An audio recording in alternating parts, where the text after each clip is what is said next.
Bom dia e obrigado por aguardarem. Sejam bem-vindos à teleconferência da CSN para a apresentação dos resultados referentes ao primeiro trimestre de 2025. Estão presentes hoje conosco os diretores da companhia. Informamos que esse evento está sendo gravado e que todos os participantes estarão apenas ouvindo a teleconferência durante a apresentação da companhia. Em seguida, iniciaremos a sessão de perguntas e respostas, quando instruções adicionais serão fornecidas. O evento de hoje poderá ser acessado no site de RI da CSN, em ri.csn.com.br, onde se encontra disponível a apresentação. O replay deste evento estará disponível logo após seu encerramento. Antes de prosseguir, gostaríamos de esclarecer que algumas das afirmações aqui contidas são meras expectativas ou tendências e se baseiam nas hipóteses e perspectivas atuais da administração da companhia, podendo haver variações materiais entre os resultados, performance e eventos futuros, não se constituindo em projeções. Os resultados reais, desempenho e eventos podem diferir significativamente daqueles expressos ou implicados por essas afirmações, como resultado de diversos fatores, tais como condições gerais e econômicas no Brasil e outros países, níveis de taxa de juros de câmbio, renegociações futuras ou pré-pagamento de obrigações ou créditos denominados em moeda estrangeira, medidas protecionistas nos Estados Unidos, Brasil e outros países, mudanças em leis e regulamentos e fatores competitivos gerais, em base global, regional ou nacional. Agora gostaríamos de passar a palavra para o Sr. Marco Rabelo, diretor executivo de Relações com Investidores, que fará a apresentação dos destaques operacionais e financeiros da CSN nos períodos. Por favor, Sr. Marco, pode prosseguir. Bom dia a todos. Com grande satisfação que apresentou os resultados da CSN para o primeiro trimestre de 2025. Gostaria de começar já no slide 2, onde mostramos os principais destaques de um trimestre no qual, mais uma vez, conseguimos apresentar uma resiliência muito forte, com a companhia conseguindo alcançar um crescimento anual de volume em todos os segmentos de atuação, mostrando não apenas um sólido dinamismo do mercado, mas também uma evolução operacional e de eficiência nas nossas operações. Toda essa maior atividade comercial, também com melhora de preços, notadamente na siderurgia, e controle de custos, levou a um crescimento anual de 28% no EBITDA deste trimestre, com a rentabilidade 2,7 pontos percentuais superior ao primeiro trimestre do ano passado. E essa melhora do EBITDA é importante também na agenda da desalavancagem, uma vez que vamos substituindo resultados mais fracos atingidos no primeiro semestre do ano passado e caminhando na direção do nosso guidance. Além disso, também aproveitamos o caixa recorde apresentado no trimestre passado para pagar parte das dívidas da companhia, reduzindo em 3,6 bilhões de reais a dívida bruta da CSN. Assim, conseguimos chegar ao final do primeiro TRI de 25 com uma alavancagem de 3,33 vezes, o que representa uma redução de 16 basis points em relação ao final do ano. Além desse avanço, concluímos também nesse trimestre um Project Finance na nossa subsidiária de energia, a C3E, onde estruturamos uma operação non-recourse que limita a exposição a riscos financeiros e, assim como é praticado em todas as empresas, permite a retirada dessa dívida líquida nos cálculos de alavancagem.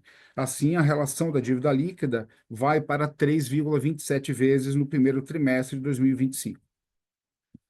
Passando para os destaques da mineração, a gente teve um início de ano mais seco na região sudeste do país, que proporcionou maior movimentação de cargas na nossa mina e resultou em um aumento de produção e um volume de vendas que foi o mais alto já registrado na história da companhia para essa época do ano.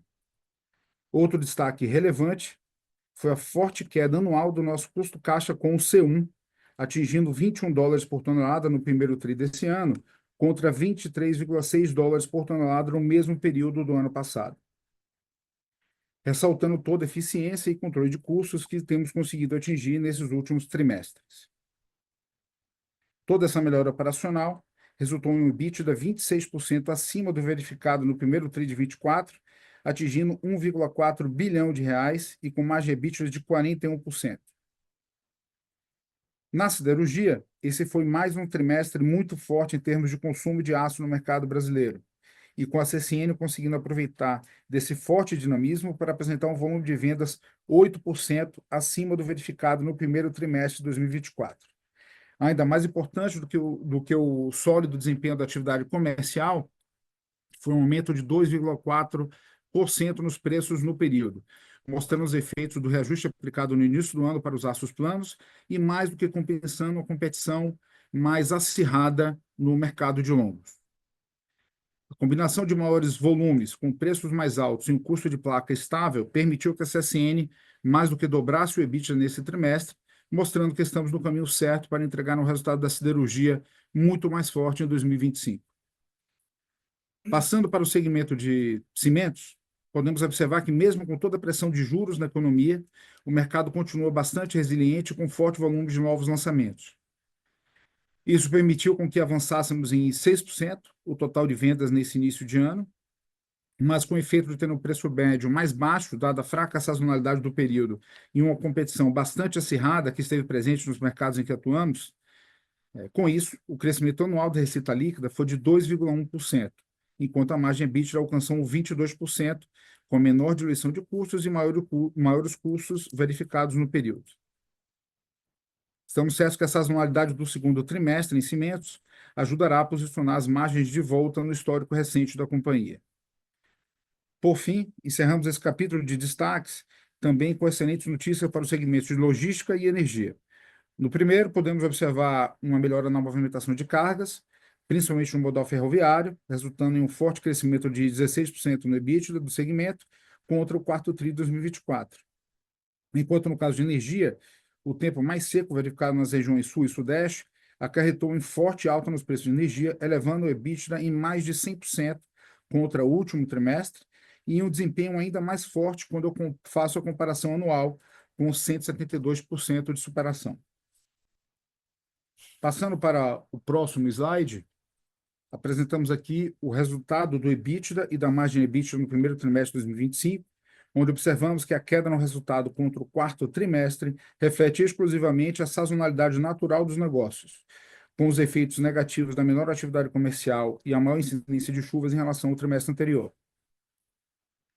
Não obstante esse fato, quando olhamos para a comparação anual, percebemos um sólido crescimento de 28% no EBITDA do período, com a rentabilidade quase 300 basis points superior, o que reflete todo o crescimento da atividade comercial que presenciamos em todos os segmentos de atuação, mais a alta de preços na siderurgia e o maior controle de custos alcançados.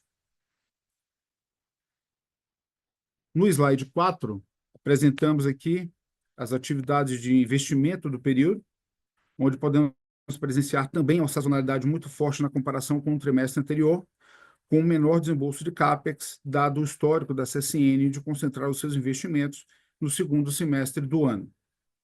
Por outro lado, quando fazemos a comparação com o primeiro TRI de 24, podemos observar um forte crescimento relacionado aos investimentos nos projetos de expansão da P15, principalmente após os inícios dos trabalhos de infraestrutura, e mais os desembolsos relacionados à parada do autoforno e à modernização da UPV como um todo. Como comentamos em outras divulgações de resultado, em 2025, a maior parte dos investimentos será em expansão e eficiência.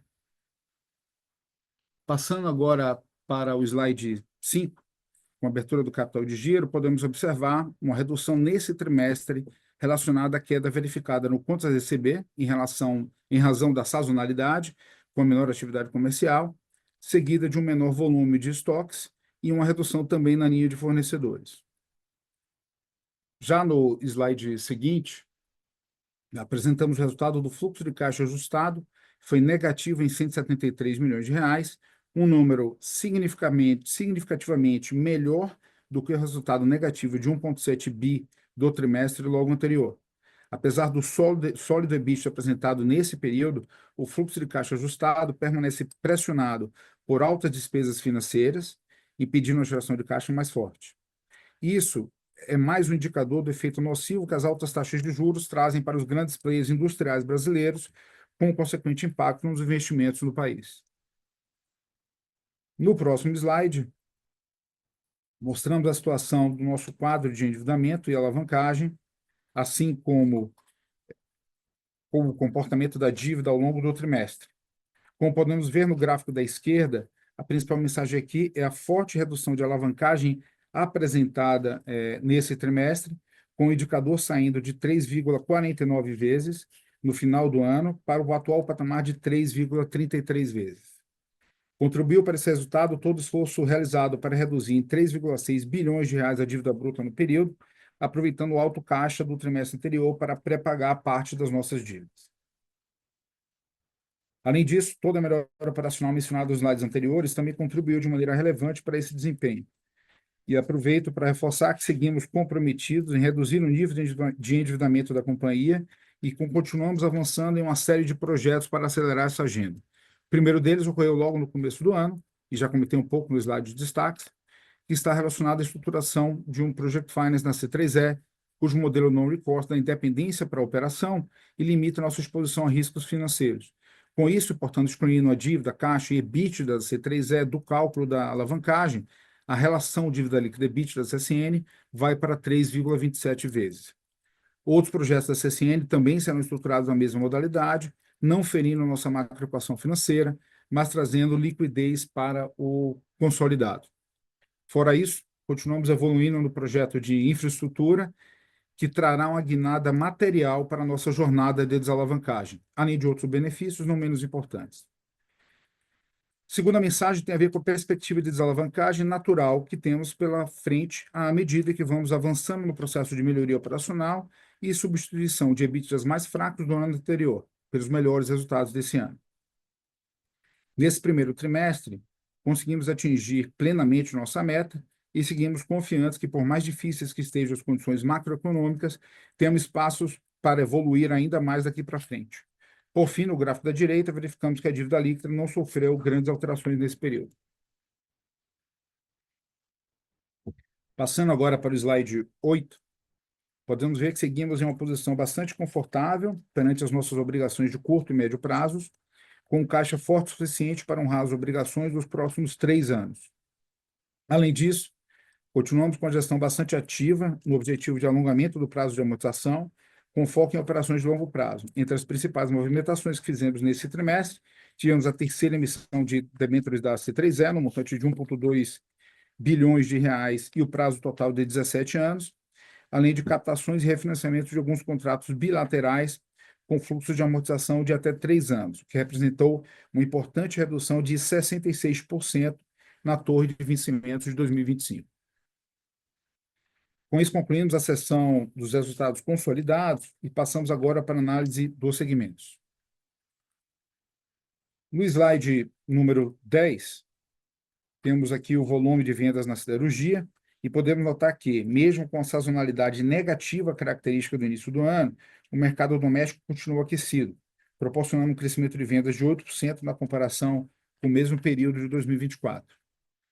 Ao considerar também o mercado externo, tivemos uma elevação anual de 5,3% nas vendas do período, o que demonstra toda a assertividade da nossa estratégia comercial.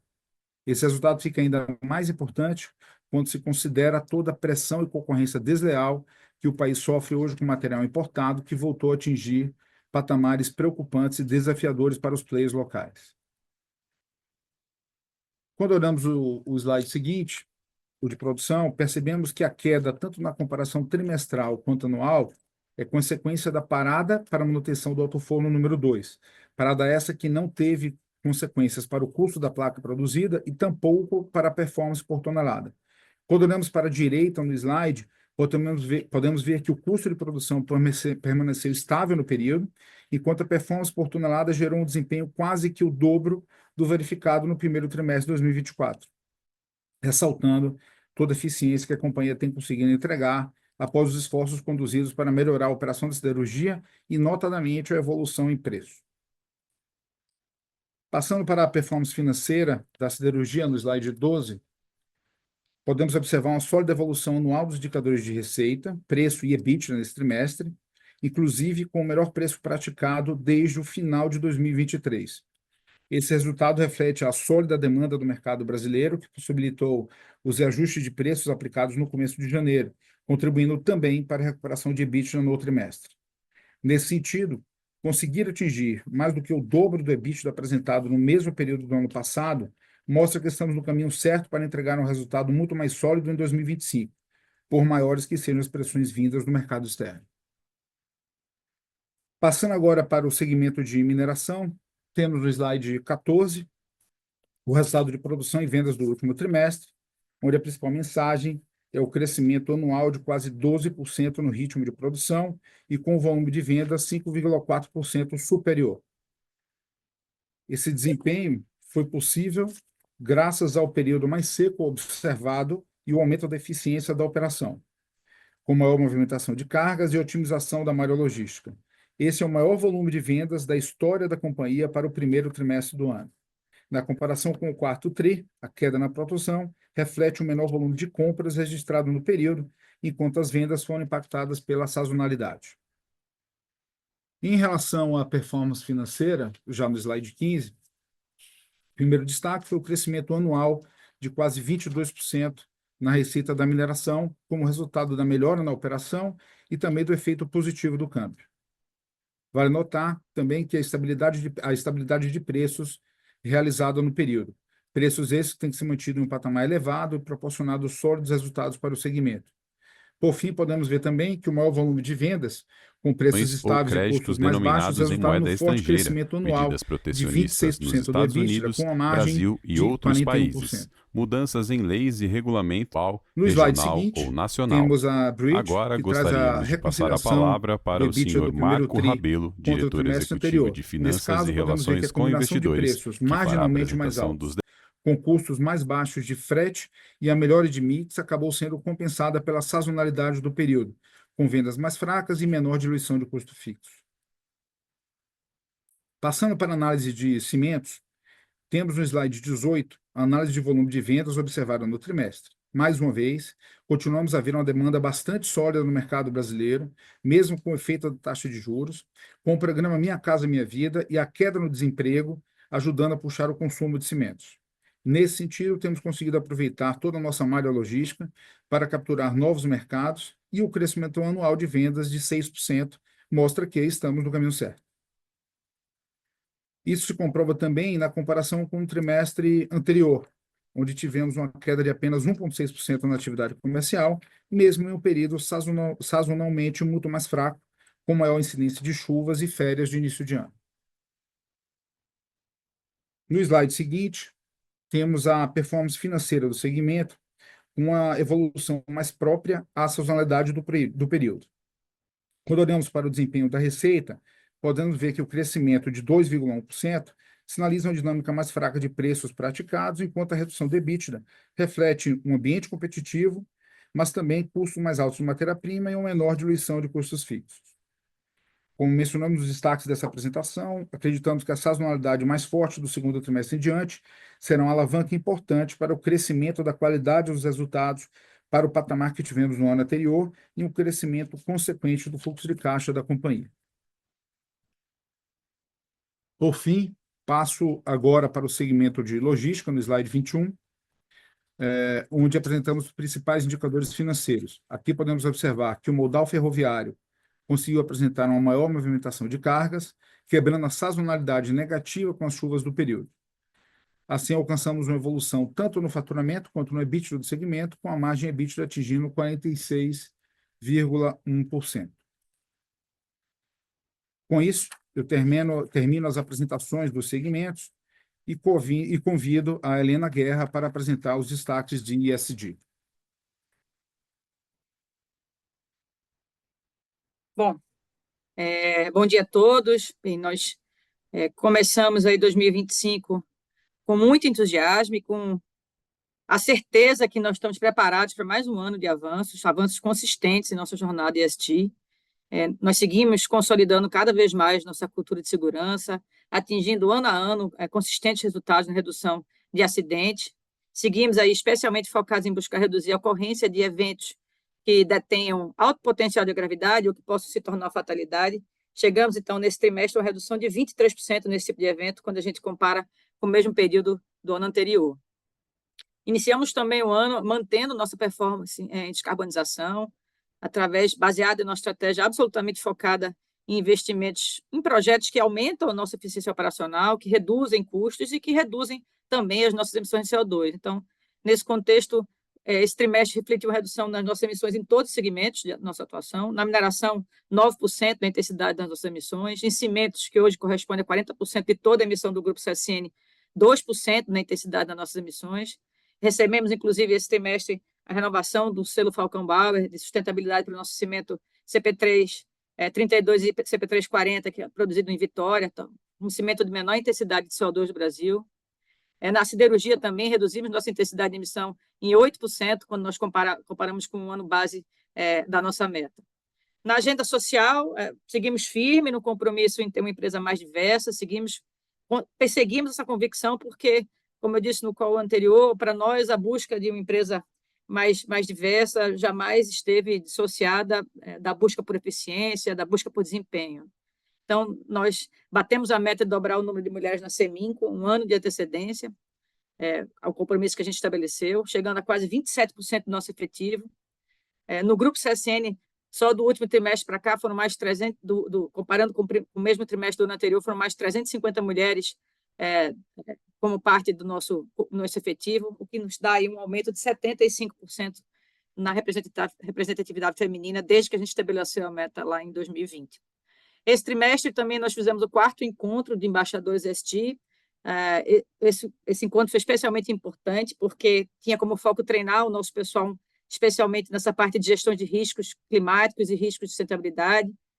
O objetivo era trazer ainda mais a gestão de cultura de risco para dentro da companhia, para que a gente pudesse capturar essas oportunidades e as sinergias e desenvolver os planos de ação para mitigação desses riscos, especialmente preparar a companhia para reportar esses riscos aí de acordo com os frameworks internacionais, os senhores devem conhecer bem, o IFRS S1 e S2, que vão estabelecer requisitos para divulgação de informações financeiras sobre os riscos e oportunidades relacionados ao clima e à sustentabilidade. E, por fim, foi o trimestre também que nós somamos esforços na elaboração do relato integrado 2024 do Grupo CSN da CEMIN. Esse relato foi publicado agora em abril, um documento completo, na verdade, do Grupo CSN da CSN Mineração, que traz aí uma gama completa de indicadores, de metas alinhadas aos mais renomados padrões internacionais, traz também detalhes sobre nossas práticas de gestão, sustentabilidade, principais riscos ESG da companhia.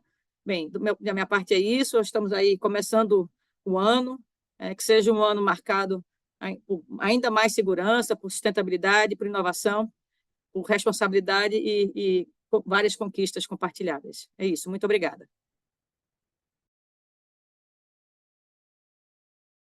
Obrigado, Helena. Passo agora a palavra para o nosso CEO, Benjamin Steinbrück.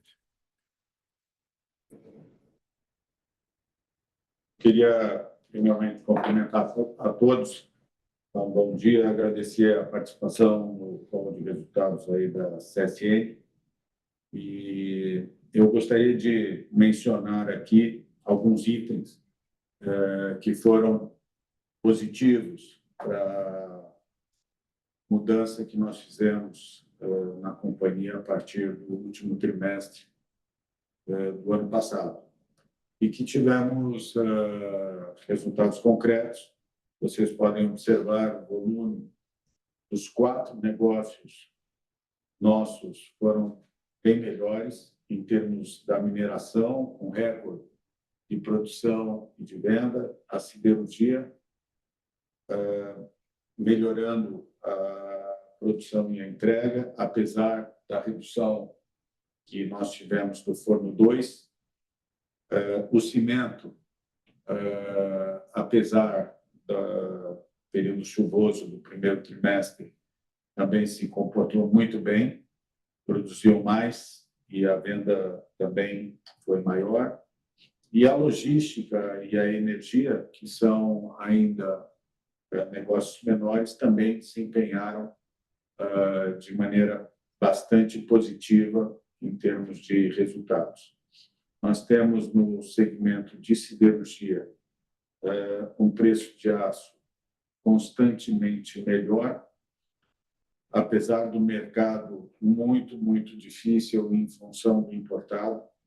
Esse item é uma coisa absurda, porque apesar de todo o esforço que nós estamos fazendo em termos de diálogo com o governo, e mesmo o esforço que o governo, a partir das nossas conversas, vem entendendo e também vem se dispondo a ajudar, mas, apesar disso, o volume de aço importado continua crescendo mês a mês, o que torna uma concorrência praticamente impossível em função dos preços subsidiados que se apresentam aqui e sem nenhuma limitação efetiva.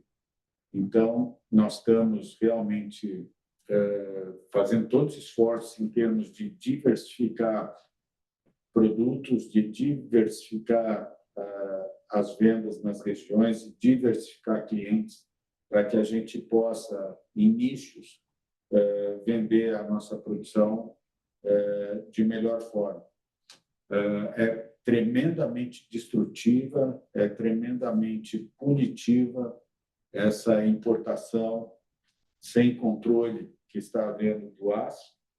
E, na verdade, ninguém sobrevive a isso. Não existe país que tenha a condição de sobreviver a um ataque especulativo, subsidiado em termos de qualquer produto. E nós estamos sofrendo isso gravemente. A importação desorganizada é um instrumento mortal para a indústria de qualquer país. Nós entendemos a opção do governo de negociar com todos os países, inclusive apoiamos isso, mas está tardando muito para que a gente tenha medidas efetivas de controle de entrada de produto importado desordenado. Mas, dentro daquilo que nos compete fazer, nós estamos trabalhando muito no custo e estamos trabalhando na produtividade dos nossos equipamentos, de tal forma que, mesmo com a redução do forno, nós pretendemos diminuir esse impacto através de melhor produtividade do que nós temos em termos de equipamento. Acho que, em função da nossa diversificação de produto, o que a CSN é a melhor e maior de todas as siderúrgicas brasileiras em termos de diversificação e qualidade dos produtos, é o segredo que nós temos para efetivamente conseguir produzir mais, produzir melhor, ter uma produtividade maior e o aumento de preço dentro da qualidade específica de cada produto. Então, nós estamos trabalhando muito nessa questão de valor agregado, nicho e diversificação em termos de fugir ao máximo possível de commodities e do importado. A exportação nossa praticamente não existe, não tem país nenhum do mundo que nós temos possibilidade de exportação nesse momento, está completamente bloqueado em função das tarifas, em função das taxas que todos os países já colocaram, e é nesse ponto que a gente se bate muito, porque o Brasil é o único país ainda que está atrasado na medida protetiva contra essa importação desorganizada. Mas a gente confia que o que está sendo feito no aço já apresentou resultados. Eu acho que nós tivemos um EBITDA na siderurgia que não estava previsto pelo mercado, mas é resultado daquilo que a gente vem fazendo e trabalhando duro no sentido de poder reduzir custo e a gente poder ter um valor agregado na nossa produção que permita essa concorrência desleal do importado. Já temos resultado e ficamos contentes por, pela primeira vez no trimestre, a gente mostrar números melhores em termos da siderurgia. Na questão da mineração, nós tivemos muito bom resultado, conforme foi apresentado, nós aumentamos a produção própria, diminuímos compra de terceiros e conseguimos embarcar quantidades máximas, recordes que nós não tínhamos dentro de um custo tremendamente controlado. Nosso padrão é de 21,50 a 23.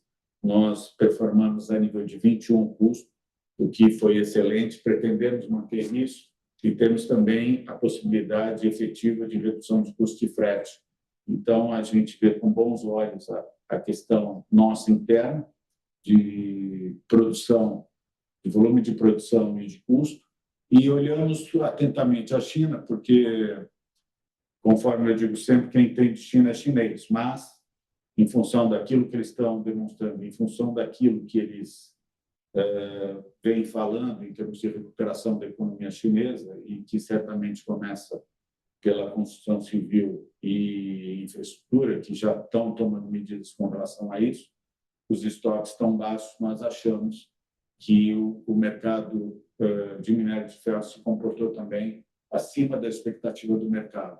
Nós trabalhamos na faixa de 90 a 110 e, nesse nível, ele permaneceu muito perto de 100. Então, na nossa opinião, está performando dentro do esperado, um pouco até melhor do que o mercado esperava com relação a preço. E, no caso do cimento, apesar de ser um período chuvoso e é o trimestre mais duro para efeito de venda de cimento, nós tivemos uma produção bastante boa também, uma comercialização bastante boa. Os preços são muito resilientes ainda.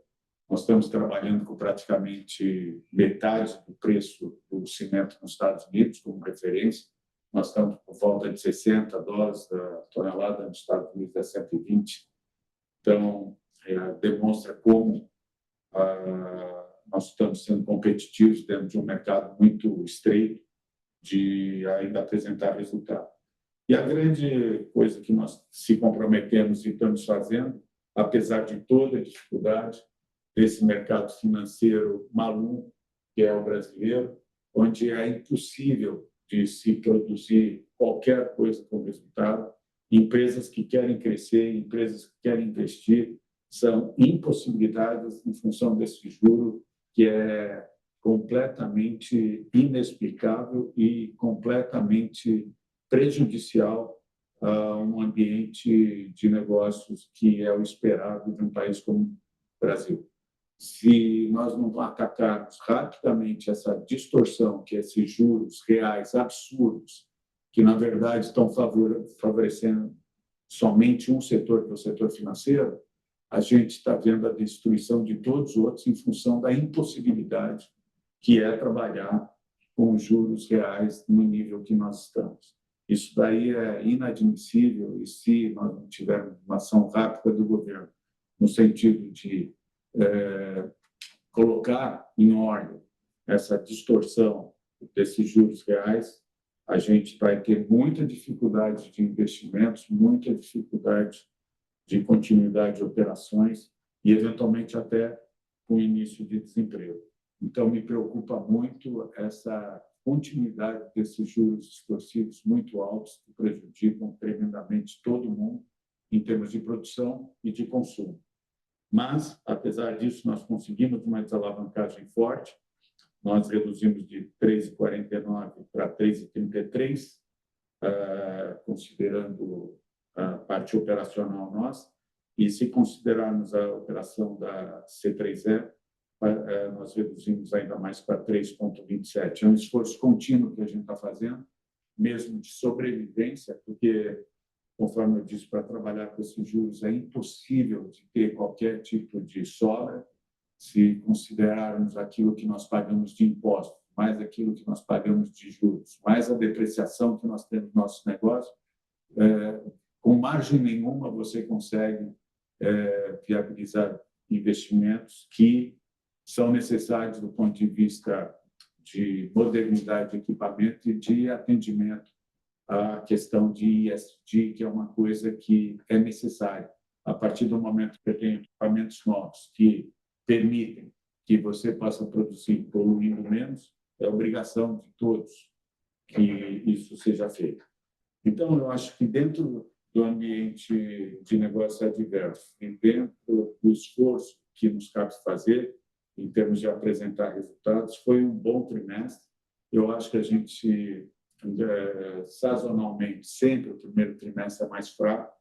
Apesar disso, nós tivemos um EBITDA de 2,5 bi, que eu acho que é uma demonstração de esforço, de determinação, de vontade de todos os nossos colaboradores de sobreviver a esse período adverso e oferecer uma melhora constante dentro dos resultados para o ano de 2025. Era basicamente isso que eu tinha que falar. Muito obrigado a todos e vamos abrir para perguntas. Marco, por favor. Obrigado. Iniciaremos agora a sessão de perguntas e respostas para investidores e analistas de mercado. Caso tenha alguma pergunta, por favor, clique no ícone de levantar a mão ou envie sua pergunta por escrito pelo ícone de Q&A. Nossa primeira pergunta vem do senhor Daniel Sasson, do Itaú BBA. Por favor, Daniel, seu microfone está liberado. Obrigado a todos, boa tarde, obrigado por receberem minhas perguntas. A minha primeira pergunta é em relação talvez para o Marco, sobre alavancagem. A gente viu a sua dívida líquida EBITDA caindo nesse trimestre um pouquinho, mas se você puder, e vocês estão confiantes, né, em atingir o target de acabar o ano abaixo de 3, mas se você puder dividir com a gente, Marco, de repente um nível que você está confortável com a evolução da sua alavancagem, olhando talvez para 2026, 2027, quando a gente deveria ver uma aceleração do seu CAPEX, né, para o projeto de expansão da mineração, para chegar ali nas 65 milhões de toneladas de produção. Talvez isso ajude a gente aqui a modelar um pouquinho a evolução da sua alavancagem. E a minha segunda pergunta, de repente, Martinez, eu acho que o próprio Benjamin acabou de falar um pouquinho sobre o ambiente difícil, né, de competição com essa importação desleal chinesa. E talvez a gente tenha recebido um banho de água fria com a decisão do governo de, apesar de reconhecer o antidumping, né, em bobinas a frio, não implementar de fato uma contramedida, né? Se você puder comentar um pouquinho sobre a competição, o cenário competitivo atualmente, à luz dessa talvez não mudança, né, de postura do governo, pelo menos no curto prazo, o que isso deve se traduzir em relação à evolução de preços no mercado doméstico? Eu te agradeço muito. Obrigado, pessoal. Daniel, obrigado aí pela sua pergunta.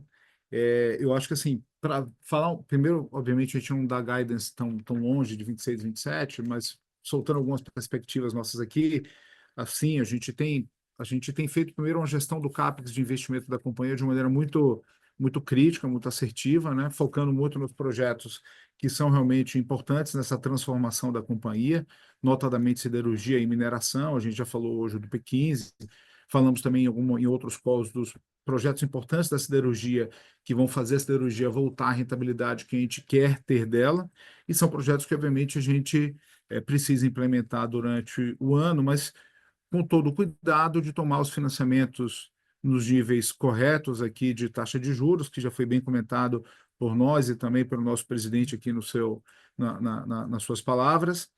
Então, a gente está tendo um cuidado muito grande de focar nos projetos com mais retorno e as melhores linhas de financiamento para apoiar nessa desalavancagem da companhia, mas sem deixar de fazer os projetos que são importantes. Eu acho que, primeiro, quando a gente olha 25 e 26, e a gente não deu guidance de EBITDA, mas, obviamente, a geração operacional de caixa está claramente se posicionando uma geração muito superior à geração que a gente teve em 2024. Então, por si só, essa geração de caixa, ela já faz jus ao CAPEX do ano, à taxa de juros do ano e pagamento de imposto de renda aqui, dentre as principais linhas que você detrai aqui do nosso fluxo de caixa, né? Um projeto que é importante relembrar, e eu mencionei rapidamente aqui, é aquele projeto de infraestrutura que a gente falou bastante no CSN Day, falamos rapidamente no último call de resultado também. Esse é um projeto muito transformacional do ponto de vista de alavancagem da companhia, não é de desalavancagem da companhia. Não é, obviamente, o único benefício dele, ele tem vários outros benefícios importantes também, mas ele dá uma guinada importante, né? E como a gente também já comentou, estamos mirando esse projeto aqui para o final do ano aqui, ter ele impactando os números da companhia. Mas para o guidance formal que nós demos de estar abaixo de 3 vezes no final do ano, esse veículo, essa transformação não conta no número, não está considerada nos números. É difícil para mim te precisar agora quanto vai ser exatamente a alavancagem no final de 26 e final de 27, ou qual é o nível confortável que a gente teria, dado o resultado operacional que a gente está pretendendo atingir. Mas o que eu acho que a gente pode falar de maneira muito tranquila é que o guidance, para ficar abaixo de 3 vezes no final do ano, a gente está buscando ele, sem os eventos extraordinários como infraestrutura, e a gente pretende ficar sempre abaixo dele nos próximos 2 anos também.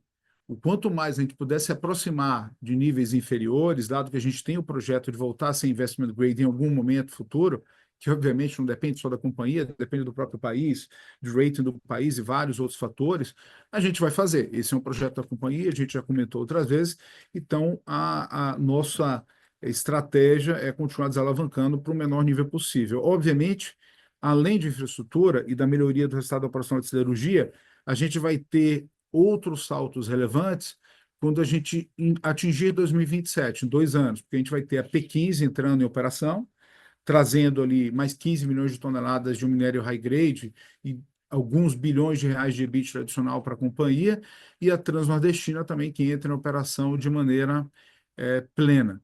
Então, sem te dar um número preciso, mas eu espero ter lhe dado aqui uma visão boa do que a gente imagina para 26 e 27. Super, Marco, obrigado. Oi, Daniel, bom dia mais uma vez. Obrigado aí pela pergunta. Eu vou aproveitar, né, como sempre, dar um pouquinho do que aconteceu e o que a gente está olhando um pouquinho para frente, né, dentro do horizonte que a gente está imaginando. Uma coisa importante que o Benjamin comentou também, só pontuando, no primeiro TRI de 2025, aliás, o teu relatório ele fala muito bem que foi um small beat, na verdade, a perda foi muito pequena, porque no primeiro TRI, se você olhar com cuidado, nós crescemos 3,2% o preço em planos. Acho que foi a única siderúrgica brasileira e única siderúrgica do Brasil, não brasileira, que conseguiu capturar esse aumento de preço. E ainda tivemos que dar menos 5% de desconto em longos, por conta da demanda que acho que está, não da demanda, mas por conta da competição que está muito mais forte nesse mercado. Então, se você imaginar um ambiente de negócios, importação, que no caso da CSN atinge 40% dos encados, 50% no galvalume, 30% na folha e 50% no pré-pintado, eu acho que a gente foi até muito bem. Tá? Aumentando o preço, aumentando a diversificação, como o Benjamin comentou, esse é um dado importante. Esse pilar, apesar aí a gente tem uma demanda relativamente forte no último TRI, e no primeiro TRI também, apesar da taxa de juros alta, recordes de material importado que a gente teve, que já chega aí a 27%, o efeito Trump, a gente está fazendo a lição de casa no que diz respeito a custo, como o Benjamin colocou, no que toca a excelência operacional, e nós estamos tentando ser protagonista no mercado na área comercial. No primeiro TRI em custo, e operando com um alto forno, a gente chegou a um custo de placa praticamente estável, que para mim já é um grande gol. E a nossa margem não é uma margem de se jogar fora, porque nós partimos para uma margem de 8%, estamos falando aí de praticamente $75 por tonelada. Então, dentro de todo esse cenário que foi colocado aí, eu acho que a gente está se saindo até muito bem. Quando a gente fala de China, né, e a China, na verdade, eu estou sendo bem prático aqui, ligando ao material importado, tudo que eu não vou repetir o que a gente já sabe, que a China está importando. O que está acontecendo na China é muito simples. Não tem construção civil, os outros setores estão relativamente bons, mas ele continua num patamar de exportação da ordem de 90 a 100 milhões. Então, isso não tem o que fazer. O que é pior, no meu modo de entender, que muita gente não percebeu ainda, é que os maiores países importadores de material chinês são, na ordem, Vietnã, Coreia, União Europeia, Arábia Saudita, e o Brasil vem em sexto. Então, nós estamos falando do seguinte aqui, que o Vietnã, por exemplo, ele compra da China 1.200.000 toneladas no primeiro trimestre desse ano. O que vai acontecer aqui, na verdade, que pode acontecer, e que é um pouco do grande receio do governo Trump, que é a tal da triangularização ou circumvention. Então, daqui a pouco, você pode estar importando alguma coisa de Vietnã ou Coreia, que a fonte, na verdade, é China. Então, esse é um grande problema, é um grande bloco aí que precisa ser discutido na negociação com os Estados Unidos. No que se refere à importação, é um negócio, eu acho o seguinte, né? Eu acho que o governo, por mais, eu nunca tive tanto em Brasília nos últimos 3 meses, particularmente eu, o próprio Benjamin também. Então, não é, a gente tem sido até muito vocal com o governo no que precisa ser feito. O problema é que o governo ele está sendo muito amante do processo e nada do resultado. Essa que é a grande verdade.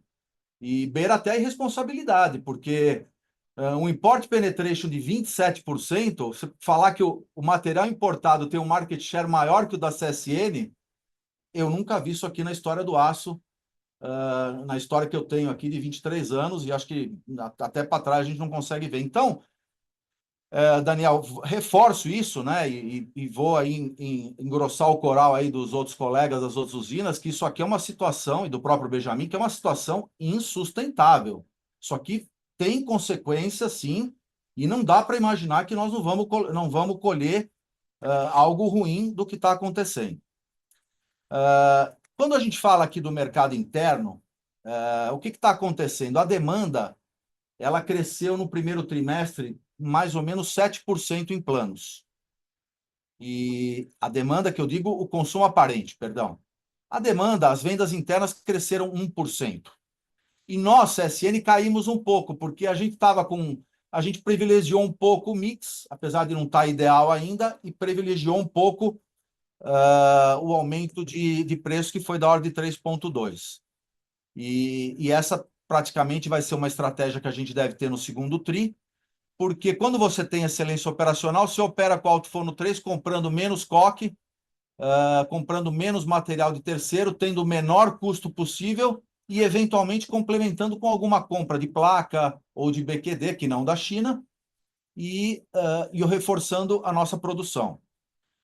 Então, essa é uma estratégia que eu acredito que no segundo TRI vai se repetir, tudo que o Benjamin falou, mais um pouco aí, imaginando que o nosso custo deva cair abaixo obviamente, dos 3.500.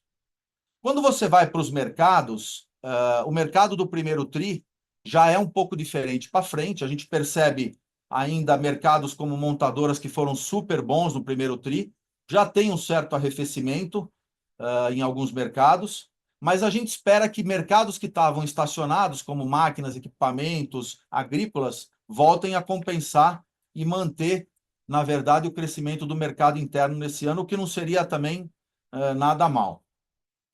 E o último ponto, falando de defesa comercial ainda, né? Um outro ponto interessante, né? Você estava comentando é completamente inoperante o que está acontecendo, porque nós, CSN, nós da CSN, partimos numa linha de que a gente poderia seguir o regramento da OMC e partir para um antidumping, em vez de colocar simplesmente ou de pleitear uma medida de sanção. Nos antidumps que a CSN liderou, de folha, pré-pintado, galvanizado e laminado a frio, para você ter uma ideia, os níveis de dumping chegaram de 45% até 114%, e nada foi feito, e não vai ser feito, porque o governo já falou que não vai fazer mais provisório. Então, significa que a gente vai ter um longo espaço de tempo que não vai ter praticamente nada acontecendo. O que está acontecendo agora também, Daniel, que é importante, o governo vai ter que renovar o que ele fez daquele sistema de cotas que foi bem intencionado, na direção correta, com a intensidade totalmente frouxa. Porque as cotas só legitimaram as importações que foram feitas em 2023, que foram fortes, em 2024. Então, o governo também está para anunciar como é que vai ser o novo sistema de cotas. Eu ainda teria, sinceramente, uma esperança que o governo aplicasse 25% em tudo e por um período para a gente ter um tempo de respirar e poder atuar um pouco melhor no mercado. Então, esse praticamente é o cenário de negócios. Uma coisa que é importante entender é que, como o Benjamin também colocou, não existe hoje exportação, não tem como exportar nada. E ainda nos Estados Unidos, on top, em cima dos 25%, ainda foi colocado um CVD e um countervailing duty, que também nós estamos discutindo, inclusive estamos essa semana com o pessoal do Department of Commerce na CSN. Então, não há como eu ter um layout hoje nos Estados Unidos deslinkado. A grande oportunidade que se abriu no mercado americano, e nós vamos fazer uso dela agora nos próximos meses, é o fato de não ter cotas na folha metálica. Então, em folha metálica, a gente está fazendo um trabalho muito forte na usina para eu poder competir no mercado americano, que ficou só com 25% de tarifa, por enquanto. E eu acho que o Brasil, do ponto de vista de Ministério de Relações Exteriores, Itamaraty, poderia muito bem pleitear o que a Inglaterra, Inglaterra conseguiu ontem, que era praticamente ficar com 10%. Então, ele vai, do ponto de vista de comércio internacional, a Inglaterra vai poder transitar muito bem nos Estados Unidos, com folha metálica e com outros produtos. Então, eu pude dar um panorama, me desculpa aí pelo tempo, mas acho que fica mais claro para vocês terem uma ideia que esse mercado não é estanque, ele, na verdade, é uma situação de vasos comunicantes, que o que está sendo aplicado nos Estados Unidos e o que a gente não está fazendo com a China, de alguma maneira, potencializa ou alavanca as importações aqui no Brasil, não só da China, mas de outros países que não têm para onde correr e estão vindo agora também para o Brasil. É isso. Obrigado, Daniel, mais uma vez. Obrigado pelo detalhamento, Martinez. Abraço. Obrigado. Nossa próxima pergunta vem da senhora Tatiane Candini, da JP Morgan. Por favor, Tatiane, seu microfone está liberado. Boa tarde, gente. Tudo bem? Muito obrigada pelas minhas perguntas. Eu vou aqui começar primeiro. Eu acho que vocês já exauriram e explicaram bastante para a gente aqui sobre a situação do aço. Então, acho que a maioria dos pontos já estão super claros. Minha única pergunta aqui é olhando um pouco mais, né, para a margem. Como vocês mencionaram, o macro está uma situação super complicada, mas vocês têm conseguido manter até níveis confortáveis ali de margens. Minha pergunta é como que a gente deve pensar para o resto do ano, né? Então, a gente tem uma taxa de juros que está elevada, a gente tem esse nível de exportação da China que continua elevada também. Então, como que vocês enxergam essas margens evoluindo nos próximos tris e o que poderia ser uma margem normalizada aqui que é para a gente entender para 25 e talvez até para 26? E minha segunda pergunta é também só fazer um follow-up aqui na parte de alavancagem. A gente tem visto a desalavancagem como uma prioridade principal, né, da empresa, e muitas ações sendo feitas nesse front, né? Vocês fizeram um Project Finance, que vocês até explicaram um pouquinho aqui. Minha pergunta é se existem mais oportunidades como esse Project Finance que foi feito, daqui para frente, se existem outros projetos que poderiam ser feitos e ajudar também na desalavancagem. Obrigada, pessoal. Bom dia, Martinez. E é interessante o que você está falando, porque eu não me lembro de cabeça, mas eu acho que foi no teu relatório que você falou que o nosso resultado de EBITDA na siderurgia foi algo de 6,8, 6,5 acima da previsão do JP, né? E realmente nós estamos vivendo um mundo completamente desordenado. E o Brasil, como a gente já falou outras vezes aí, o Brasil virou um quintal assim que agora passa a ser não só da China, mas de outros países que eventualmente concordem em fazer triangularizar ou circunvention aqui no Brasil. Do ponto de vista de margens, Tatiana, indo direto ao ponto, o que eu acho que os upsides são bem positivos para a CSN? Primeiro, nós estamos fazendo um skimming, na verdade estamos fazendo depurando no nosso portfólio de produtos, que já é bastante diversificado. Eu estou pegando aquilo que me dá mais margem, que me dá mais excelência operacional e fazendo uma equação de tal sorte que maximize o meu gargalo hoje, que é o alto forno 3. Então, eu estou olhando a tudo que me dê mais reais por hora de gargalo. Isso já é um dado importante, uma vez que o alto forno 2 está parado e eu estou dosando as compras com compra de placa.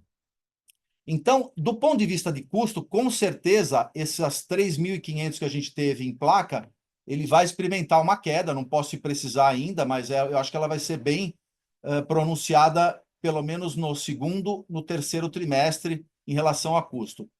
Do ponto de vista preço, se a gente conseguir manter aí o que a gente fez no primeiro trimestre em relação a preços, a gente conseguiu ficar com 3,2 de aumento de preço, já seria para mim um grande ponto, que são variáveis que a gente não tem muito controle no mercado. O mercado também está sendo um pouco, na minha opinião, um pouco ingênuo, achando que reduções de preço vão ter, que o aço vai ter uma elasticidade a ponto de melhorar a demanda. A demanda está boa, então não é a questão de preço que vai resolver. Nós vamos segurar ao máximo os preços para não perder a rentabilidade. Então, eu acho que a nossa margem vai caminhar nessa linha, com preços relativamente estáveis, com viés para cima no segundo trimestre e custos ladeira abaixo. Tatiane, falando um pouco em relação à questão de projetos na mesma estrutura da C3E que a gente comentou, a gente tem sim alguns outros projetos que a gente já vem discutindo eles desde o segundo semestre de 2024. Basicamente são dois na siderurgia e um na mineração.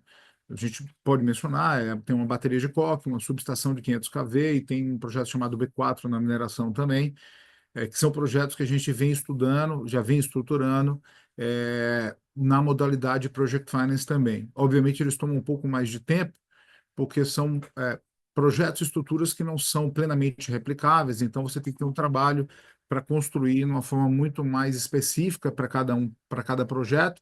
Isso toma um pouco mais de tempo, mas a gente quer os três ter o fechamento dessas operações ainda no ano de 2025.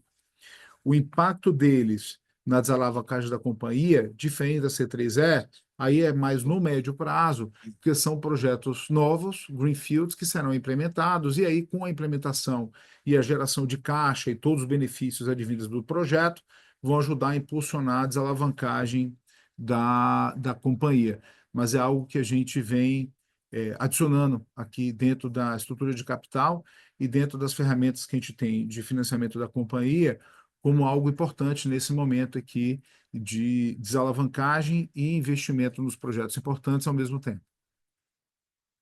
Obrigada, pessoal. A próxima pergunta vem do senhor Marcelo Arazi, do BTG Pactual. Por favor, Marcelo, seu microfone está liberado. Opa, obrigado, tudo bem? Duas perguntas aqui do meu lado também. A gente está vendo recentemente algumas notícias sobre uma possível reforma de capacidade lá na China.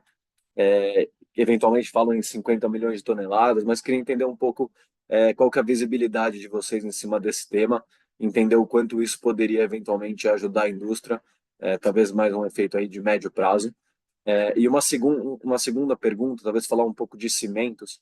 Vocês comentaram que esperam uma melhoria de margem daqui para frente, então se puderem talvez abrir um pouquinho mais da onde deveria vir essa melhora, via preço, se demanda deveria melhorar, são essas as minhas duas perguntas, tá bom? Obrigado. Oi, Marcelo, bom dia. Interessante a tua pergunta, porque eu acredito que ontem, ou 2 dias atrás, e eu espero que isso seja verdade, ou que não seja uma mentira provinciana, mas o governo chinês está olhando aí por província o que seria alguns cortes de produção para poder equalizar, porque equalizar também a questão de rentabilidade, porque hoje, na verdade, 50% só das usinas chinesas têm algum nível de rentabilidade. E as que têm a rentabilidade, alguma rentabilidade, são rentabilidades que, com certeza, não pagaria nem o custo de você, da sua despesa de que você teria que investir em manutenção ou em upgrade dos equipamentos. Então, isso que eu estou falando, fatos, dados, e é plenamente conhecido, né? O outro ponto, e aí me traz, aí, vamos dizer assim, bastante esperança, porque um corte em commodities, qualquer coisa que modifique o status quo do mercado de 2% para 3%, 3%, são pequenas variações que fazem um mundo muito diferente. Eu acredito que se a China cortar, por exemplo, 50 milhões de toneladas, que é o que a gente tem ouvido também, eu ouvi até um pouco mais, e aí já depurando aí por província, seria assim um ambiente muito interessante para a gente em relação à possibilidade de recuperação de margens. Mas é uma variável que eu também não tenho o controle absoluto disso, né? O que a gente tem controle é o nosso custo e a nossa estratégia comercial, como o Benjamin também já colocou. Só para você ter uma ideia, hoje eu nunca vi também um spread tão grande de uma BQ dos Estados Unidos para a China. Então, nós estamos falando hoje de 455 para 1023, 1025. Esse é um spread que jamais existiu. E eu acho também que nessas negociações que o governo americano está fazendo com os países, né, e obviamente tem esse ponto com a Inglaterra, eu tenho percebido que o governo americano está muito cuidadoso com o Japão, com a Coreia, e agora, na semana que vem, vai ter uma reunião com a própria China, para discutir aí, na Europa, essa reunião para discutir um pouquinho dessas medidas. Então, eu acho que se isso tudo se alinhar, isso pode eventualmente ajudar e ter uma dinâmica um pouco diferente aqui no mercado interno. O que eu torço, sinceramente, no mercado interno é que pelo menos a demanda continue, porque a demanda estando aí da ordem de 15 milhões, 15,5 milhões de toneladas por ano, é algo interessante para o Brasil, né? Segunda pergunta em relação ao cimento, um dado importante também, a CSN ela tem trabalhado muito no cimento, como eu já falei para vocês, em todos os pilares, né? Obviamente, no cimento, a gente tem uma estratégia mais forte de ocupação de espaço, obviamente, e os nossos volumes eles têm crescido consistentemente mais do que os crescimentos do crescimento do próprio SNIC.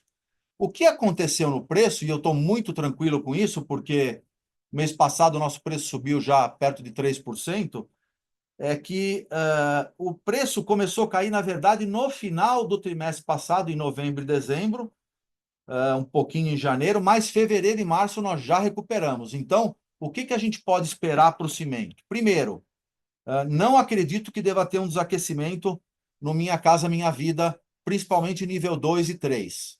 Pelo contrário, aquelas construtoras das quais a gente atende que estão com a carteira nesse mercado estão muito bem. E também construtoras que estão num padrão um pouco melhor. Tem algumas construtoras que estão sofrendo um pouco mais naquilo que tem um estoque de imóveis um pouco maior. Então, imóveis novos e demanda, eu não acho que é um grande problema, porque concreto e corte e dobra estão muito bem, obrigado. Não vejo grandes problemas.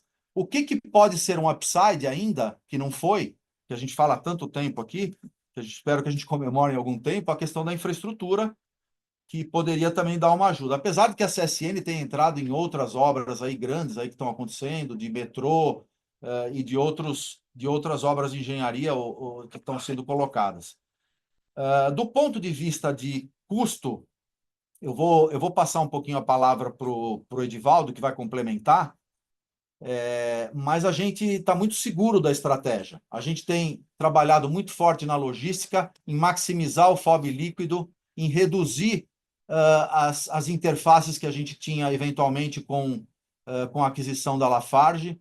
Hoje o sistema está completamente azeitado em termos de conectividade com o mercado.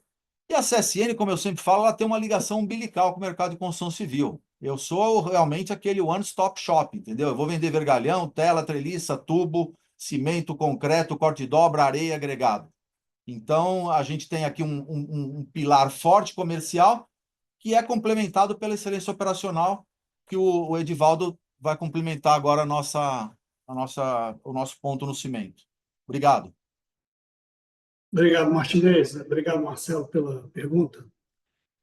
Na parte de custos de gestão operacional, conforme o Marco apresentou, a gente teve uma queda de margem nesse primeiro TRI, mas a gente está, como disse o Martinez, a gente está tranquilo, porque o primeiro TRI sempre é um pouco mais difícil mesmo, até aquecer aí tudo é um pouco mais lento, né? Mesmo assim, houve um aumento de volume importante em relação ao primeiro TRI de 24. Isso que dá uma sinalização boa, conforme o Martinez disse, aí, de que a gente pode ter volumes sólidos aí para frente, né? Em termos de custos, a gente tem uma pressão, no momento, em preço de combustível e matérias-primas, mas isso é para toda a indústria, né?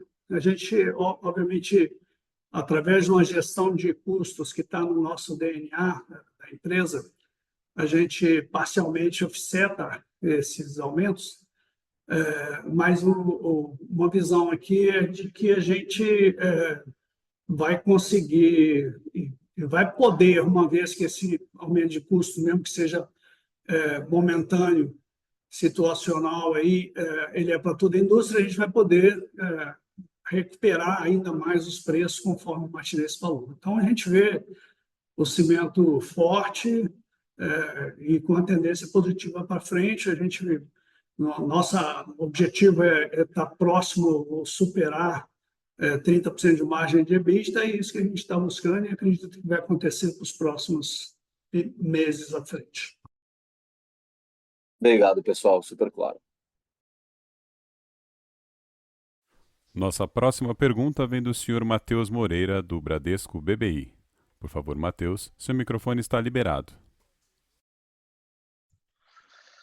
Pessoal, boa tarde, obrigado aqui por pegarem minhas perguntas. Minha primeira pergunta aqui na siderurgia, Martinez, seus comentários aqui sobre o mercado foram super claros, mas talvez aqui, ainda aqui no tema preço, com demanda, né, o consumo aparente forte, mas arrefecer em alguns setores, e material importado, né, penetração do importado, parecendo que vai continuar forte aqui nos próximos meses, eu entendo que seu comentário seja para... As expectativas são para preços razoavelmente estáveis da CSN nesse próximo TRI, mas será que isso significa que, de alguma forma, você está disposto a ceder um pouco no volume? E minha segunda pergunta, que ainda na siderurgia, sobre material importado, entendi que vocês não esperam nenhuma grande mudança em relação ao dumping, né, até levando em consideração os pareceres técnicos que saíram recentemente, mas em relação ao sistema atual cota-tarifa, que obviamente tem se mostrado ineficaz, ele vence agora ao fim de maio. Vocês já têm alguma visibilidade sobre uma potencial renovação desse sistema? Obrigado. Matheus, sua pergunta, mais uma vez aqui, vai de encontro a um outro ponto que eu queria comentar também, que está passando desapercebido, e nós estamos chegando de Pierrot em velório, porque é o seguinte, olha o que está acontecendo. A importação chinesa que está chegando no Brasil, além de ser desleal, nós precisamos tomar cuidado, porque olha, se você olhar, olhando o sistema de cotas, ele pegou certos NCMs e estipulou uma cota. Agora, o que está acontecendo?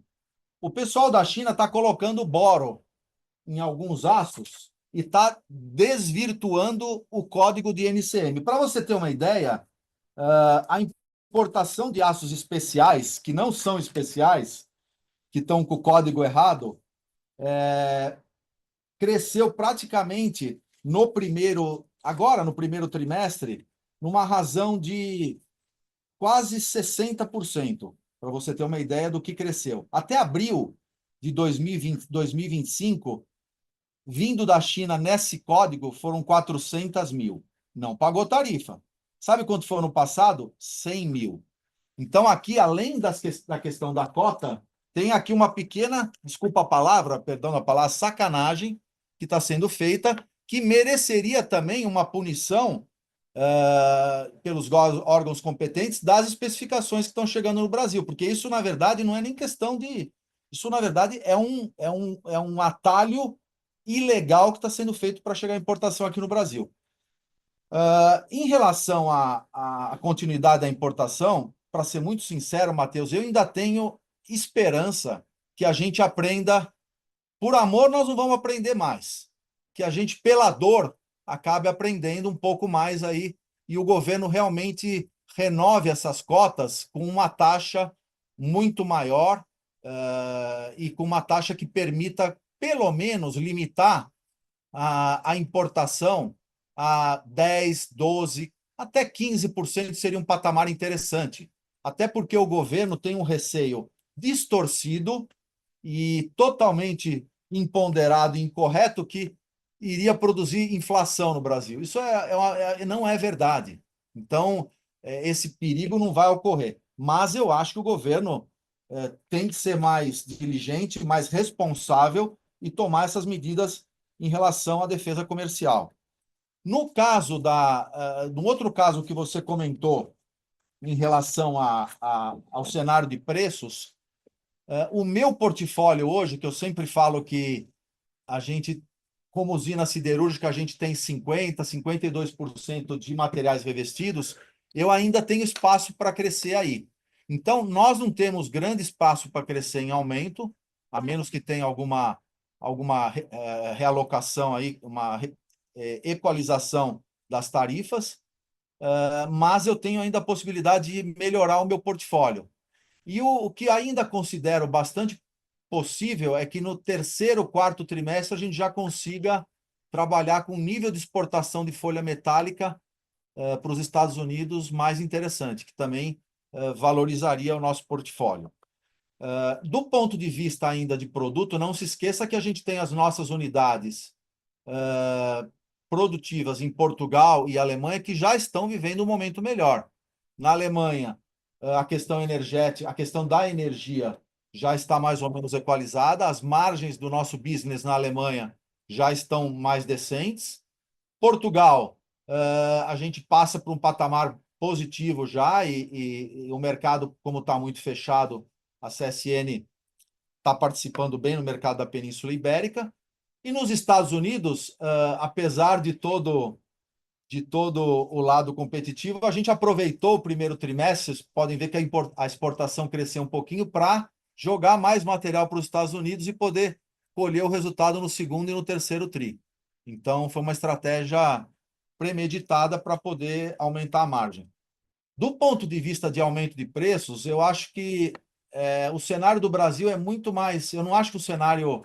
Eu acho que a gente poderia ser muito mais cauteloso com o preço. Eu estou sendo muito mais cauteloso porque a gente está operando com alto forno. Então, nós não vamos ficar dando prioridade para market share. Pelo contrário, eu vou olhar o máximo possível a rentabilidade, né? Infelizmente, o mercado está uma guerra e aí fica uma coisa muito difícil de você contornar porque foge do que talvez até razoável em termos de preço. Mas nós vamos fazer a nossa missão. Excelência operacional, custo, estratégia comercial, diversificar e tentar maximizar a margem para patamares acima de 15%. Perfeito. Muito obrigado, Martinez.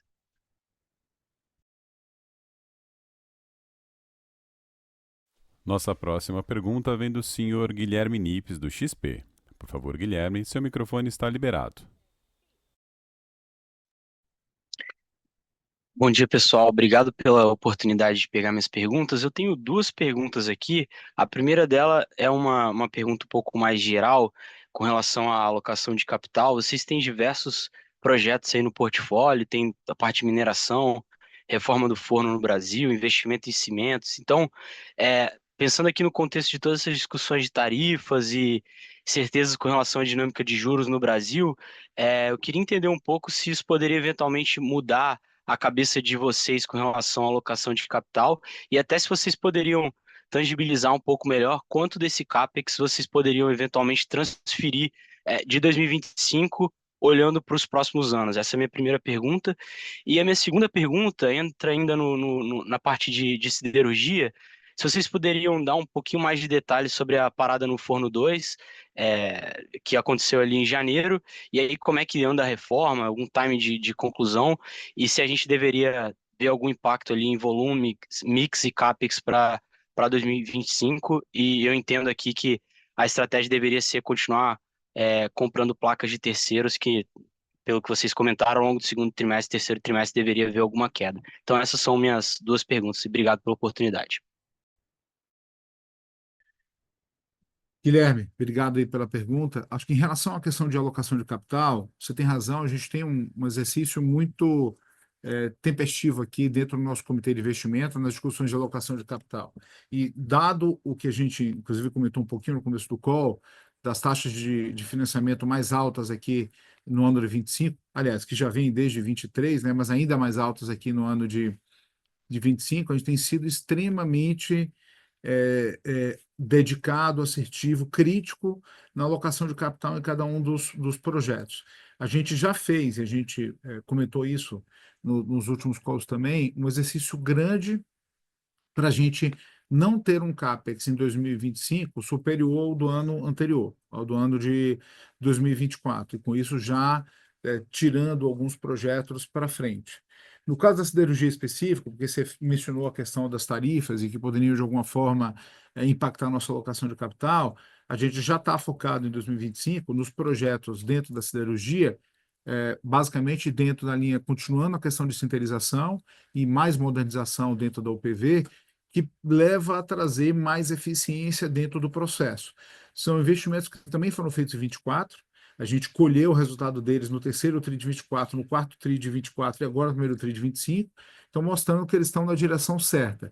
Eles não estão ampliando capacidade, então isso vai um pouco ao encontro da sua pergunta em relação à tarifa, mas estão melhorando a eficiência. E melhorar a eficiência é algo que a gente tem que buscar sempre, porque é rentabilidade na veia da companhia, geração de caixa na veia da companhia. E no que tange mineração, a mesma coisa. A P15, que é um projeto super relevante, a gente já está aqui no avanço, no status importante dele, a gente não pode tirar o pé dele agora em 25 também. A gente vai entregar ele lá no ano 2027, pela transformação que ele traz na companhia, não só do ponto de vista de volume, mas principalmente do ponto de vista de qualidade do minério, já que ele é um minério high grade. Mas a gente, apesar de eu ter dito que a gente já fez o exercício e já está com o CAPEX bem controlado, tenho que assumir que é um exercício diário, que é uma reflexão recorrente aqui no nosso comitê de investimento, dado o cenário. Então, a depender da postura do governo, possivelmente nas questões antidumping, que, como você mencionou, alguém mencionou aqui, tem essa revisão agora no final de maio, e o Martinez explicou bem, a gente vai continuar refletindo se algo mais pode ser ajustado, né? CAPEX é algo que, obviamente, a gente sempre tem algum controle maior sobre ele, mas a gente não pode perder mão dos projetos que trazem grande rentabilidade para a companhia. Guilherme, bom dia. Mais uma vez, obrigado aí pela pergunta. Um ponto importante da siderurgia, né? Acho que o que é uma usina siderúrgica do primeiro quartil de custos? Sempre vai ser assim. Isso é estequiométrico, né? Não vai bem usina siderúrgica que compra coque e pelota, que esteja descontrolado. Então, isso aqui é químico, estequiométrico, técnico possível. Então, o que aconteceu com a CSN ao longo do tempo? A gente começou a ter um custo maior porque precisava comprar mais coque e aumentar o nível de pelota na carga. Então, isso daqui acaba virando... ele fica, na verdade, muito confortável quando você tem margens acima de 25%, 30% e uma demanda forte. Acabou, você pode continuar operando. O que está acontecendo agora, e eu posso afirmar, em nome aí do Benjamin, se me permite, é que foi muito difícil tomar essa decisão. Por quê? Porque a gente nunca parou nada aqui. A gente sempre acelerou. Na pandemia, quando todo mundo parou, a gente acelerou. Em 2008, quando quebrou o Lehman Brothers, a gente acelerou. Foi a primeira vez ao longo dos 24 anos que eu estou aqui que a gente parou um alto-forno 2. Mas não havia lógica continuar com o alto-forno operando, comprando coque e pelota externa. O que a gente está fazendo agora? E a decisão é acertadíssima. A gente vai trabalhar com o máximo de excelência operacional no alto-forno 3, maximizando o volume, uma compra menor de coque e de pelota. Então, a consequência é que eu vou ter um custo extremamente baixo. O alto-forno 3 é uma joia e está rodando muito bem. Quanto ao alto-forno 2, nós já estamos fazendo todas as manutenções e todos os relines que precisam ser feitos, mas ninguém para um alto-forno por 2 meses. A gente tinha... E passou muito rápido, porque a gente parou o alto-forno em janeiro e a gente falou de parar por pelo menos 6 meses. Então, respeitando aí o que vai acontecer com o mercado, respeitando a responsabilidade do governo em implementar as questões de isonomia competitiva, que são fundamentais, não é de proteção, é de isonomia, a gente consegue, obviamente, no intervalo de 2 a 3 meses, colocar esse alto forno para funcionar. Mas ele precisa entrar com uma condição de mercado muito mais favorável do que a gente tem hoje. Enquanto isso, nós vamos modular os nossos embarques com compras externas de placas e, eventualmente, algum outro produto que não da China. Perfeito, super claro, obrigado. A próxima pergunta vem do senhor Caio Ribeiro, do Bank of America. Por favor, Caio, seu microfone está liberado. Boa tarde, obrigado pela oportunidade. Eu tenho uma pergunta aqui apenas, a maioria aqui das dúvidas já foram respondidas, mas o Benjamin, no começo do call, né, comenta sobre a dificuldade, né, de investir nesse momento, né, de mais incerteza, com as tarifas relevantes anunciadas pelos Estados Unidos, China, juros altos, os desafios também enfrentados com a importação.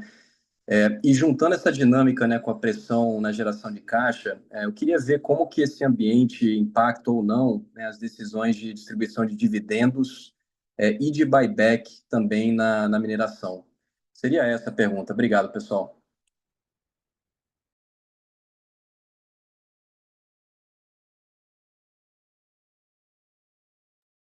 Obrigado, Caio, pela pergunta. Eu acho que primeiro acho que é importante nortear o que a gente já comentou nos últimos calls e hoje a gente reforçou bastante, e o Benjamin também, é o nosso compromisso com a melhora do resultado e a desalavancagem da companhia. Inclusive, no início do ano, a gente anunciou que a gente não distribuiria dividendos com base no resultado de 2024, em maio, como é usual, exatamente pelo compromisso de manter mais liquidez na companhia, e poder continuar desalavancando.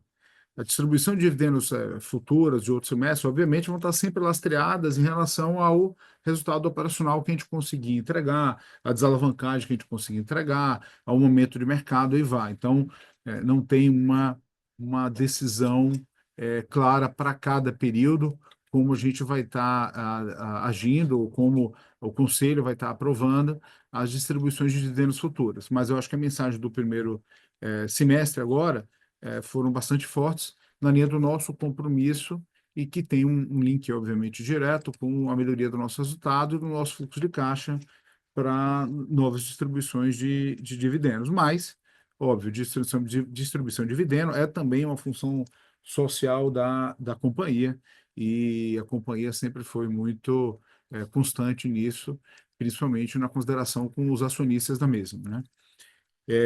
Acho que essa é a sua primeira pergunta. A segunda... Não, seria apenas uma pergunta mesmo, Marco, mas só para esclarecer, você se refere à CSN ou à CSN Mineração na resposta? Esse comentário foi em relação à CSN, mas expandindo já para a CSN Mineração, a gente vinha distribuindo uma porção realmente importante do lucro nos últimos anos, até porque a CSN Mineração é uma empresa com pouca dívida nela, ela sabe que ela tem mais caixa do que dívida, inclusive com exposição grande em caixa em dólar, então faz sentido, pela estrutura de capital dela, ela continuar distribuindo dividendos de forma relevante, como fez no ano passado.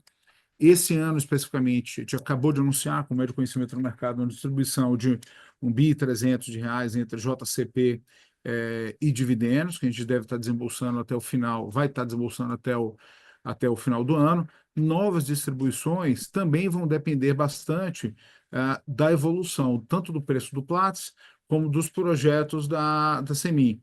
A CEMIG tem um volume de projetos importantes, a gente falou bastante da P15 como um deles, falamos da B4 também aqui, dentre outros, e os desembolsos para esses projetos continuarão crescendo nos meses que vêm pela frente, até por conta da entrega do projeto que a gente tem em 2027. Então, em algum momento mais à frente, com o aumento da alavancagem da mineração, por consequência, esses dividendos devem assumir um novo patamar, como é normal em todas as companhias, né? Até o momento em que esses novos projetos voltem a gerar caixa de maneira robusta, como a P15, e aí você volte a ter um dividendos adequado a proporção da alavancagem e da geração de caixa da companhia, né? Mas para esse ano, por hipótese, a gente tem essa distribuição, não tem uma segunda distribuição definida na mineração também, mas eu espero ter atendido a sua dúvida. Não, perfeito. A minha pergunta era voltada mesmo para a Semin, em relação à distribuição de dividendos e buybacks, mas está claro. Obrigado, Marco. Nossa próxima pergunta vem do Sr. Emerson Vieira, da Goldman Sachs. Por favor, Emerson, seu microfone está liberado. Olá a todos, bom dia. Obrigado pelo espaço para perguntas. Uma primeira pergunta também em relação à alavancagem, mas mais especificamente em relação à trajetória de geração de caixa, né? Por um lado, ficou super claro aqui que olhando para frente com o cenário de demanda, por enquanto, né, ainda bem resiliente, preços estáveis na ponta também, e com queda de custo, né, naturalmente a gente deveria ver uma evolução sequencial do EBITDA. Por outro lado, a gente ainda tem uma falta de visibilidade em relação à geração de caixa, né? Tem muito mais componentes ali impactando essa variável. Então, eu queria entender como é que vocês enxergam a geração de caixa, né? Olhando os próximos trimestres e se isso eventualmente também contribuiria para uma redução da alavancagem, né? Além do crescimento do EBITDA. Essa é a primeira pergunta. E a segunda em relação a como vocês estão sentindo a demanda, né? De aço aí, olhando os principais clientes agora na ponta, né? Olhando o mês de abril, principalmente aí, que eu acho que vocês têm mais visibilidade. E também entender se no segmento de construção civil, né, que foi um pouco mais fraco no primeiro tri por conta da sazonalidade, se ele já retomou a um patamar mais normalizado. Obrigado. Emerson, obrigado pela pergunta. Respondendo a primeira parte, sim, a gente tem uma projeção na nossa consideração do que a gente tem no ano, de obrigações financeiras, tributárias e de CAPEX também para o ano, e considerando nossa projeção de EBITDA, que obviamente a gente não deu um guidance preciso de EBITDA para o ano, mas a gente tem uma geração de caixa, que ela começa aqui agora no segundo trimestre do ano, mas ela é mais pujante no terceiro e quarto trimestre desse ano, pela melhoria de todos os segmentos e pela sazonalidade também, como a gente comentou, que vão viabilizar uma desalavancagem natural pelos próprios resultados da companhia. Então, quando a gente aponta para abaixo de 3 vezes como guidance até o final do ano, é sem contar com projetos estratégicos outros, como a CSN Infraestrutura, para ajudar na alavancagem, apenas com os resultados naturais da companhia, né? Esse trimestre agora, a gente viu que a gente ficou ali no borderline, apesar de um volume de CAPEX muito grande, a gente ficou bem diferente para o primeiro trimestre do ano, superior aos primeiros trimestres dos anos anteriores, mas a gente ficou com 173 negativo no fluxo de caixa, né? Despesa financeira, obviamente, não ajudou, como não está ajudando nenhuma empresa que investe, que está crescendo no país, e a gente espera essa melhoria também aqui nos próximos trimestres, nessas duas grandes torres que a gente tem dentro do fluxo de caixa, né? Então é isso, a gente espera um resultado positivo, mas mais forte, um fluxo de caixa positivo mais forte no terceiro e quarto tri, como eu comentei. Ô Emerson, bom dia, obrigado pela pergunta. Em relação à demanda, coisa interessante que a gente, na verdade, o ano passado, a gente já ficou num patamar em torno de 15 milhões e 500. O primeiro tri, como eu falei, a demanda cresceu 7%, que é um número muito bom. Se a gente imaginasse, a demanda não, o consumo aparente, perdão, cresceu 7%. Então, é um número em planos, é um número muito interessante. O grande problema é que as vendas internas cresceram só 1%. Então, mais uma vez, eu não acredito, pelo menos no segundo tri, acho que o segundo tri está dado, a demanda ainda continua interessante. Obviamente, tem setores que são sazonais, que a gente tinha volumes mais expressivos, como linha branca, já passou o Dia das Mães, etc. A gente já capturou tudo isso, mas esse setor ainda está muito sensível à questão de juros, né? Com juros reais de 10%, fica difícil também de imaginar que vai continuar com a mesma pujança. Mas tem outros setores que estavam um pouquinho mais difíceis que estão voltando. Então, quando você vai para implemento agrícola, em relação ao quarto tri de 2024, deu um salto enorme. Quer dizer, apesar de todo arrefecimento que teve no mercado agrícola no final do ano passado, o pessoal voltou a todo vapor. Pega o exemplo aí da AgriShow. Implemento rodoviário, ônibus, que são dados aqui, são materiais que têm um consumo forte de aço, nós também continuamos falando de 10%, 12%. A construção civil, a gente sempre exige muito da construção civil, mas, na verdade, ela não está nem um pouco ruim. O que existe, na verdade, é também um desequilíbrio da equação oferta e demanda que, de maneira irresponsável, muitas vezes, gera a redução de preços, né, descontinuados. E mesmo no setor de embalagens, que é um setor que a CSN participa, a gente já consegue perceber que o fato do governo ter anunciado, mesmo que ainda provisoriamente um antidumping provisório, no caso da Folha, já promoveu um aumento aqui no Brasil do nosso consumo e uma redução da importação, nesse caso, né? Então, eu acredito que no segundo TRI a gente ainda deva ter uma demanda crescente, e aí eu acho que mais para o segundo semestre, algo mais estável para crescer aí talvez 6% a 7% no ano, mas eu acredito num número forte ainda de consumo aparente. A grande sacada aí é tornar esse consumo aparente uma venda interna. Claríssimo. Obrigado, pessoal. Bom dia. Nossa próxima pergunta vem do senhor Nicolas Fabiancic, da Jefferies. Por favor, Nicolas, seu microfone está liberado. Boa tarde, tá ouvindo? Sim. Boa tarde, muito obrigado pela chamada. Só queria perguntar sobre liability management. Falaram bastante aí sobre a perspectiva de desapalancagem nos próximos anos. Obviamente, no mercado agora mesmo temos os bonds tradindo em uns yields bastante altos e tem esse vencimento muito grande no 2028, de 1,3 bi. Pode dar um pouco mais de color aí de como estão vendo o mercado, estratégia para enfrentar esos vencimentos nos próximos anos? Obrigado. Nicolas, muito obrigado aí pela sua pergunta. A gente tem, obviamente, nossa equipe de tesouraria tem tido um foco super grande em antecipar e fazer o máximo de liability management possível. Só nesse ano de 2025, a gente demonstrou, entre o último call e esse, a torre de 2025, a gente conseguiu já nos primeiros meses do ano reduzir ela em 66%, fazendo o máximo de antecipação de refinanciamento e alongamento ou recompra de dívida que a gente pudesse.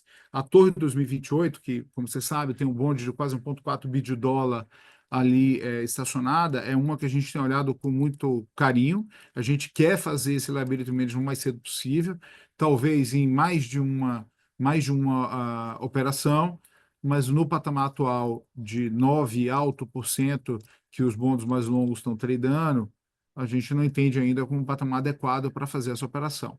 A gente acredita muito primeiro, a melhora do cenário global, que com toda a explicação que o próprio Martinez deu, parece que você está tendo um início de uma melhora do cenário global, dadas as discussões dos Estados Unidos com os demais países, uma redução mais à frente na taxa de juros do Fed, que também começa a sinalizar um estacionamento e talvez uma redução mais à frente, e principalmente com a melhora dos resultados da companhia, que a gente discutiu bastante hoje aqui ao longo do dia de hoje, e também da nossa desalavancagem, esse nível dos bonds no secundário, principalmente os longos, melhorem de maneira substancial, e aí a gente consiga ainda esse ano fazer pelo menos uma operação, um liability management de uma parte dessa torre de 2028.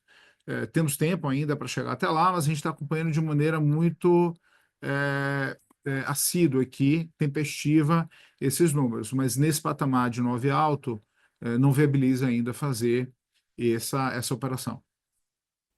Não havendo mais perguntas, gostaria de passar a palavra para o senhor Marco Rabelo, diretor executivo de Relações com Investidores, para as considerações finais. Agradeço a todos os integrantes aqui do Grupo CSN que contribuíram para os excelentes resultados desse início de 2025. E obrigado também a todos que participaram dessa conferência. E assim encerramos as nossas apresentações de resultados do primeiro trimestre de 2025 e desejamos um bom fim de semana a todos. Obrigado. A teleconferência de resultados da CSN está encerrada. Agradecemos a participação de todos e tenham uma boa tarde.